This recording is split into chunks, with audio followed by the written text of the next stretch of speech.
Die dans van die reën deur Eugene Marais. Lied van die vioolspeler Jan Konterdans uit die Groot Woestyn. Oor die dans van ons suster, eers oor die bergtop loer sy skelm, en haar oë is skaam en sy lag saggies, en van ver af wink sy met die een hand, haar armbande blink en haar krale skitter, saggies roep sy. Sy vertel die winde van die dans, en sy nooi hulle uit, want die werf is wyd en die bruilof groot. Die groot wild jaag oor die vlakte, hulle dam op die bultop. Wyd trek hulle die neusgate, en hulle sluk die wind, en hulle buk om haar fyn spore op die sand te sien.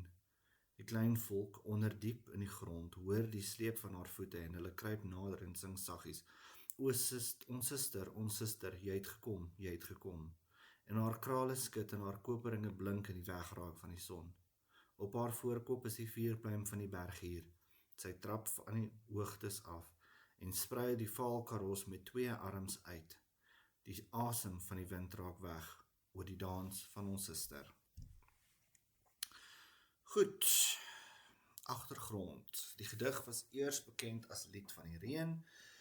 Jan Konterdans was een van die eerste boesmans wat 'n viool met 4 snare van ratelscening gemaak het. Toe dit lank nie wou reën nie, het hy op sy viool gespeel en dit het begin reën. Ons het dus hier te doen met die vreugde van die woestynbewoners, die Khoisan, oor die reën. Die reën is iets wat seldsaam is in die woestyn. Die ruimte van die gedig is die Groot Woestyn wat verwys dan na die Kalahari. So the poem was originally known as Song of the Rain. Jan Konterdans was the first bushman to make a violin with 4 strings from the sinew of a badger. When it had not rained for a long time, he played on the violin and it began to rain. Thus, the poem reflects the joy of the desert dwellers, the Khoisan, about the rain, as rain is a scarce thing in the desert. The setting of the poem is the Great Desert, and this refers to the Kalahari Woestyn, or the Kalahari Desert. Die spreker in die gedig is Jan Konterdans. Die subtitel sê dan dat ons te doen het met 'n ek-spreker. Jan Konterdans is ook die vioolspeler. Die gedig is vanuit die perspektief van die Korana volk geskryf wat dan dit 'n ek-spreker maak. So the speaker in the poem is Jan Konterdans from the subtitle, which makes this a first-person narrator. Jan Konterdans is also the violin player. And the poem is written from the perspective of the Korana people, which makes this a first-person narrative as well. The title of the poem, is 'n voorbeeld van personifikasie. Die reën word as 'n dansende vrou voorgestel en hierdie beeld wat dan ook gesien kan word as 'n metafoor, word reg deur die gedig volgehou. So the title is an example of personification. The rain is depicted as a dancing woman, and this image, which can also be seen as a metaphor, is sustained throughout the poem.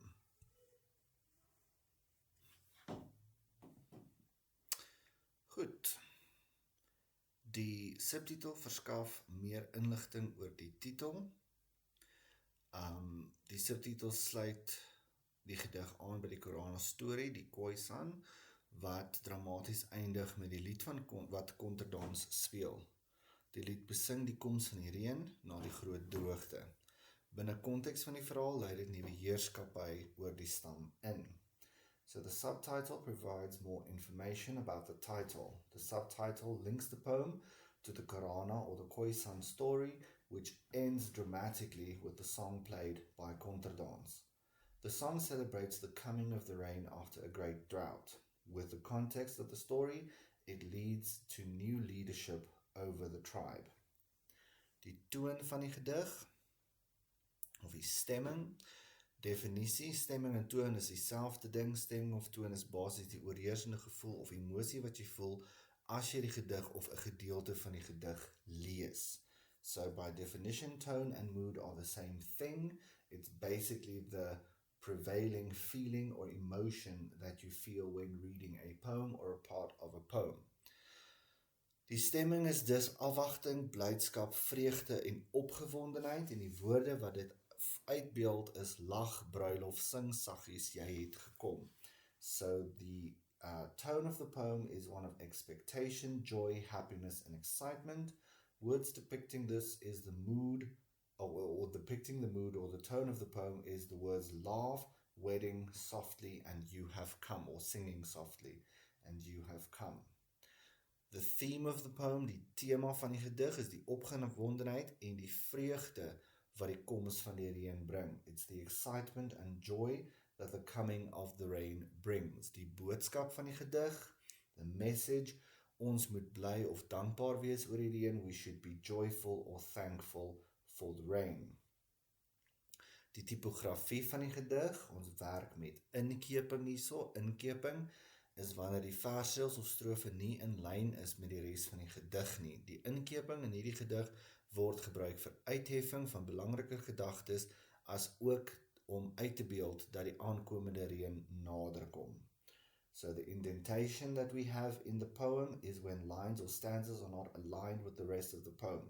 The function of the indentations are for highlighting important thoughts or depicting the approaching rain. Die struktuur van die gedig, die bou van die gedig. Daar is baie min formele kenmerke van poësie wat in die gedig is, of dit is grootlik afwesig. Daar's geen vaste rym of metrum nie, en die reëls en strofelengtes is wisselend. Daarom het ons te doen met vrye vers. Die gedig is steeds 'n eenheid as 'n mens kyk na die halfrym of herhaling wat in die gedig voorkom, en jambement as ook die personifikasie van die reën wat as dasende vrou uitgebeeld word reg deur die gedig. So we see that formal characteristics of poems, of poetry rather, is largely absent because there is no rhyme or fixed rhyme or fixed meter in the poem. The line and stanza lengths are variable as well, which makes this an example of a free verse poem. The poem, however, is still a unit if we view the following: half rhyme or the half rhyme, the repetition that happens throughout the poem, the enjambment, and the fact that there is personification right through the poem where the rain is compared to this dancing woman. Nog op die bou en die struktuur van die gedig. As ons kyk na die uiterlike bou, the physical structure of the poem, kyk ons na die titel, daar is 'n subtitel, daar's 3 strofes. Strofe 1 het 9 reëls, strofe 2 8 en strofe 3 het 7 reëls. Daar is 24 versreëls in totaal. Die verkorting van die versreëls beeld die naderkom van die reën uit. So we've got the external structure which has the title, the subtitle, 3 stanzas. Stanza 1 containing 9 lines, 2 8 lines, and 3 7 lines. 24 lines in total. The shortening of the stanzas then symbolize the approach of the rain. As ons kyk na die innerlike bou, the inner structure or internal structure of the poem, het ons te maak met progressie. Die reën is eers ver en beweeg dan al hoe nader en later sak die reën oor die hele woestyn uit. Hulle raak bewus van die reën, dit begin saggies reën, dan al hoe harder en uiteindelik reën dit oor die hele woestyn. So the progression that we see in the poem, at first the rain is far and gradually comes closer. They become more aware of the rain, it begins to rain softly, then harder, and finally it is raining over the entire desert. Goed. Oor die dans van ons suster. Eers oor die bergtop loer sy skelm en haar oë is skaam en sy lag saggies. Oh, the dance of our sister. At first over the mountaintop she peers shyly, and her eyes are bashful, and she laughs softly. So, die metafoor, die dans van die reën, of oor die dans van ons suster, die reën word hier vergelyk met 'n Khoisan vrou wat dansend oor die aarde heen gaan. Die reën word ook gelykgestel met 'n vrou. Vroue kan gesien word as simbole van vrugbaarheid, lewe en nuwe groei. So metaphor, the rain is compared to a Khoisan woman who dances across the earth. The rain is also equated with a woman, for women being symbols of fertility, new life and growth. Oë en die uitroepteken, oë dui op 'n emosie van vreugde, ekstase, blydskap en opgewondenheid oor die reën. Die uitroepteken beklemtoon die emosie. So the O indicates joy, ecstasy, excitement about the rain, and the exclamation mark emphasizes these emotions. Suster en reën. of suster is reën, die gebruik van die hoofletter dui op die woestynbewoners respek, eerbied vir hulle suster, dit beklemtoon ook die belangrikheid van die reën. So the sister is the rain, the capital letter shows respect or reverence of the desert dwellers for the rain. It also emphasizes the importance of the rain. Eers oor die bergtop loer sy skelm, die bewoners raak bewus van die naderende reën, sy loer skelm, dit reën nog baie ver, skelm beteken ondeugend, mischievous, stout of geheimsinnig. So the desert dwellers become aware of the approaching rain. She peers shyly, which means the rain is still far away. Die woord skelm means shyly, mischievous, mysterious. Eers is 'n voorbeeld van inversie, of die reël is 'n voorbeeld van inversie. Die woord word eerste geskryf terwille van beklemtoning. So the sentence has been changed, or the sentence structure has been changed, to place the ears at the beginning of the sentence, in other words, or in order to emphasize the word. En haar oë is skaam en sy lag saggies. Die eerste tekens van die reën word gesien, en dit word voorgestel as 'n vrou wat loer en lag. The first signs of rain is seen as a woman peeking over something and laughing. Die woord skaam sê vir ons dat die reën nog ver is. The word shy tells us that the rain is still far away. Die woorde lag saggies verwys na donderweer, daar is 'n sagte dreuning of gerammel. So the words lag saggies refers to thunder. There is a soft rumbling in the distance, which indicates the rain is approaching. Alliterasie van die S-klank beklemtoon die vreugde wat ervaar word. It emphasizes the joy that is experienced. Assonansie van die A-klank beklemtoon die gelukkigheid. The assonance of the A sound emphasizes the happiness. Reëls 2 tot 5, die reën is nog ver. Line 2 to 5 says that the rain is still far away. En van ver af wink sy met die een hand, haar armband blink en haar krale skitter. And from afar she waves with one hand, her bracelet glimmers and sparkles, softly she calls. We've got polysyndeuton, die herhaling van die voegwoord en, dit beklemtoon dat die mense kan sien en hoor. So polysyndeuton, the repetition of the word and in this case, which emphasizes that the people can both see and hear her.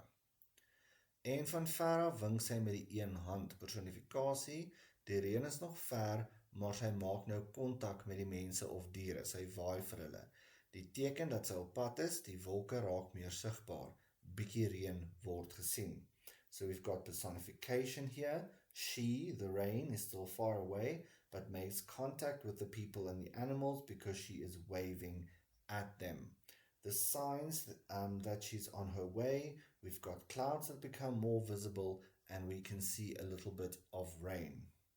Haar armbande blink en haar krale skitter is 'n metafoor of figuurlike taalgebruik. Die armbande of krale verteenwoordig weerlig, blink of skitter is sinonieme van mekaar, dit verwys na die lig van die weerlig.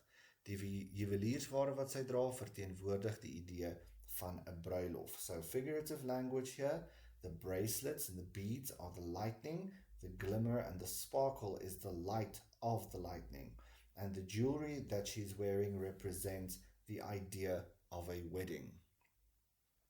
Saggies roep sy, die woestynbewoners hoor die donderweer, die reën kom nader. The people in the desert can hear the thunder, which means the rain is approaching. In line 6, reël 6, het ons die sintuig sien, krale, armband, weerlig. So in line 6, we have a sense of sight. We can see the bracelets, we can see the beads, which is the lightning. Reël 7, die sintuig hoor, ons hoor haar roep, die woord roep, so sense of calling or sense of hearing, we can hear her call to the people. Sy vertel die winde van die dans en nooi hulle uit, want die werf is wyd en die bruilof groot. She tells the wind of the dance, and she invites them, for the yard is wide and the wedding great. Sy vertel die winde van haar dans, die winde begin waai, the winds are starting to blow. Sy nooi die winde nader, sy en die aarde gaan trou. Die reën wat op die aarde val en insak. So she invites the winds nearer, she brings them closer. She and the earth will marry each other when the rain falls and soaks onto the earth. That is seen as the marriage of the rain and the earth. Die werf is wyd, die woord werf verwys na die Kalahari, the yard refers to the Kalahari, en wyd is die area waar die reën moet val of moet nat maak, en dit is groot. Wide, the area where the rain must fall, is vast. Bruilof is a troue, it is a marriage, a wedding, and then these two lines are both an example of personification. Die suster nooi die wind om saam te kom. So the sister, the rain, is inviting the wind to come with her. Reën en wind kom gewoonlik saam. So we've got this personification. The sister invites the rain to join the wedding because rain and wind usually come together. We also have the alliteration of the W sound, alliterasie van die W-klank, en dit verteenwoordig die geluid wat die winde maak. It talks about the sound that the wind makes. Die grootwild jaag uit die vlakte en hulle dam op die bultop. Wyd rek hulle die neusgate en hulle sluk die wind en hulle buk om haar fyn spore in die sand te sien. The game rush out of the plains, they gather on the hilltop. Wide they stretch their nostrils and they swallow the wind and they bend down to see the fine tracks in the sand. Die grootwild jaag uit die vlakte en hulle dam op die bultop. Die grootwild verteenwoordig die groter diere, byvoorbeeld bokke, jakkalse ensovoorts. Hulle doen twee goed om die suster te groet. Hulle jaag oor die vlaktes, hulle kom op die bulte saam. Die aksies dui op opgewondenheid. So the game, or the grootwild, are the larger animals like antelopes, jackals, and so forth. They do two things to greet their sister. Number one, they run across the plains, and number two, they gather on the hills. These actions show their excitement. Hierdie reëls verduidelik hoe die grootwild die reën beleef. So these lines explain to us how these animals experience the rain. Reël 12, hulle ruik snuif die reën, die reuksintuig. Reël 13, hulle proe die reën smaaksintuig. En reël 14, hulle sien die reën op die grond sigsintuig. So these lines show how the game experience the rain. In line 12, they can smell the rain, so we use the sense of smell. Line 13, they can taste it, sense of taste. And in line 14, they can see the rain on the ground, sense of sight. Die woord fyn spore is die druppels wat op die sand geval het. Hierdie is die eerste keer dat die reën fisies gesien kan word deur die woestynbewoners. So fine tracks, fyn spore refers to the raindrops on the sand. This is the first physical sign of rain for the people of the desert. Die diere buk om die reendruppels te sien. Dit wys dat hulle eerbiedig of onderdanig aan die reën is. So the animals bow to see the raindrops. They need to look down in order to see it. So this shows reverence or honor for the rain. Dan het ons weer eens te doen met synesthesia. Die reën kan gesien, geproe en geruik word eerder as net gevoel word soos verwag word. So the rain can be seen, tasted and smelled and not just felt as was expected. Die klein volk diep onder die grond hoor die sleep van haar voete en hulle kruip nader en sing saggies. Ons sister, jy het gekom, jy het gekom. The small creatures deep underground hear the dragging of her feet, and they creep nearer us and sing softly, our sister, you have come, you have come. Die klein volk is insekte, so the small creatures refers to insects. Die sleep van haar voete, die insekte hoor die reën wat op die grond val, gehoorsintuig, en die reën vorm waterstroompies wat dan die sleepvoet geluid verteenwoordig. So the insects can hear the rain on the ground using their sense of hearing. The rain then also forms little streams, which represents the dragging sound as mentioned in the poem. En hulle kruip nader en sing saggies. Die insekte kruip na die oppervlak, hulle verwelkom die reën met stemmetjies, hulle sing saggies. So the insects creep to the surface where they greet the rain with their chirping or their singing. Hulle kruip eerder as om te loop, en dit dui op eerbied, respek en onderdanigheid aan die suster. So they are creeping rather than walking, which shows reverence. They have respect for the sister. Na die dubbelpunt volg 'n verduideliking wat die lied van die klein volk is. So after the colon, it introduces the explanation or it gives the song that the klein volk are singing. Ons sister, jy het gekom, jy het gekom. Die herhaling beklemtoon die blydskap oor die reën. Die suster in hoofletters dui op die respek van die woestynbewoners en die aanhalingstekens is die direkte woorde van die klein volk. So the repetition emphasizes the joy that people have or the animals have about the rain. The sister is capitalized, which emphasizes the respect that the people have for the rain, and the quotation marks indicate that these are the direct words of the insects. En haar krale skud en haar koperringe blink in die wegraak van die son. Op haar voorkop is die vuurpluim van die bergier. Sy stap af van die hoogtes. And her beads shake and her copper rings shine in the fading of the sun. On her forehead is the plume of fire of the vulture. She steps down from the heights. Goed, en haar krale skud. Dit reën nou harder, metafoor. Die geluid van die krale word vergelyk met die geluid van donderweer. Die reën is nou naby. So it is raining a lot louder now. The metaphor, the beads are shaking, thunder. The rain is as close as can be. Koperringe blink in die wegraak van die son is 'n metafoor. Die koperringe wat blink is weerligstrale. Die weerligstrale raak al duideliker of helderder soos wat die son agter die wolke wegraak. So metaphor again, the copper rings are shining, which refers to the lightning. The lightning becomes more clear as the sun starts to fade behind the clouds. Die vuurpluim van die bergier. Vuurpluim, die rooi kleur, verteenwoordig die kleur van die son voor dit begin reën. Die bergier is 'n arend. Dit beteken dat die suster 'n kroon dra. Dit beklemtoon dat sy die belangrikste gas is by die fees, die bruilof of die troue. So the plume of fire refers to the red color of the sun before it starts raining or before it starts to disappear behind the clouds. Then, die woord bergier refers to an eagle, a bird of prey. This means that the sister is now wearing a crown of red, and this shows the importance of this guest at the wedding. Sy trap van die hoogte af. Die reën val nou oor die hele vlakte. Aan die begin was die reën nog ver, ander kant die berge en duine. Nou is dit op die vlakte. Die suster reën en het opgedaag.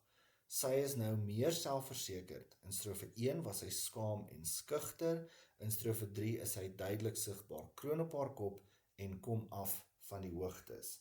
So the rain is now falling over the entire plain. In the beginning, the rain was still very far away beyond the mountains and the dunes.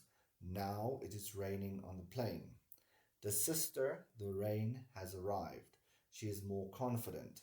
In stanza 1, she was shy, and in stanza 3, she is standing in front of everyone, clearly crowned and descending from the heights. Sy sprei die valkaros met al twee arms uit. Die asem van die wind raak weg oor die dans van ons sister. She spreads the grey karos with both arms wide. The breath of the wind disappears. Oh, the dance of our sister. Die valkaros verwys na 'n groot kombers, a big blanket. Sy sprei die karos met al twee arms uit. Die reën val oor die hele aarde. Die valkaros verwys na die bruid se rok, die reënby wat val. Albei arms, dit reën nou baie hard. So the rain is now falling over a very large area. Die valkaros, the grey karos, is the bride's garment, which represents the rain that is falling as she keeps on walking. Both arms means it is raining heavily. Die asem van die wind wraak weg, the breath of the wind disappears. It is an example of personification. The wind stops blowing because of how hard the rain is now falling. Oor die dans van ons sister is a repetition from line 1, herhaling van reël 1. Dit word gebruik om te beklemtoon. It's used to emphasize the joy. Die oë beklemtoon die woestynbewoners se vreugde of blydskap. Again, it refers to the joy or the happiness of the rain. Reël 20 tot 40 is die klimaks van die gedig. Alles wat ons suster doen kan saamgevat word in een woord, dans. Die suster oorheers die hele toneel. Aan die begin is sy skaam en skugter, maar later neem sy haar heerskappy toe. Sy trap van die hoogtes af en dra die vuurplein. So line 20 to 40 is the climax of our poem.